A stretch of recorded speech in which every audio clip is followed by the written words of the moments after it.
আজকে চলতেছে fighting challenge, দেখি কার শক্তি বেশি। এই হাল্ক কাকা, ঘুষি খাওয়ার জন্য রেডি হয়ে যাও। ওই নে। আর স্পাইডার, তোর ঘুষিতে তো আমার একটা চুলও ছিল না, এখন তুই দেখ, রেডি হয়ে যা। এই নে। ওরে বাবা, গার্গর শেষ। ওই হাল্ক, স্পাইডারম্যানের মতো মশা মাসি মেনে নিজেকে কি মনে করো এখন? এই নে, তাহলে এখন আমারটা খাওয়ার জন্য রেডি হয়ে যাও। এই এই এই নে শালা। এই দেখ হাল্ক, আমার একেবারে কিছুই হয়নি, দেখছিস আমি দাঁড়িয়ে আছি। আরে মাথা মতো পুরোই ঘুরতেছে রে বাবা।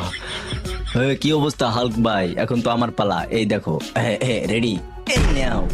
আরে ভাই, তোরা যে এই শক্তি নিয়ে হালকের সাথে কেন লাগতে আসিস? আচ্ছা ঠিক আছে, এখন হালকের পক্ষ থেকে গিফট নিয়ে নে। এই নে। ওরে মারে গেলাম। ও আচ্ছা, এনিমেও দেখতে পাচ্ছি আছে, তাহলে আমি আগে দেই। এই নে। বন্ধুরা, এরপর এনিমি যেটা করে সেটা দেখলে তুমি চমকে যাবে, কিন্তু তার আগে তুমিও কি আমার মতো এই ছবিটাকে সুন্দর মনে করো? তাহলে ভিডিওতে একটি লাইক করে চ্যানেলটিকে সাবস্ক্রাইব করে দাও, আর কমেন্টে তোমার সুন্দর নামটি লিখো। কয়েকজনকে মেরে কি মনে করছিস? এই নে সারা।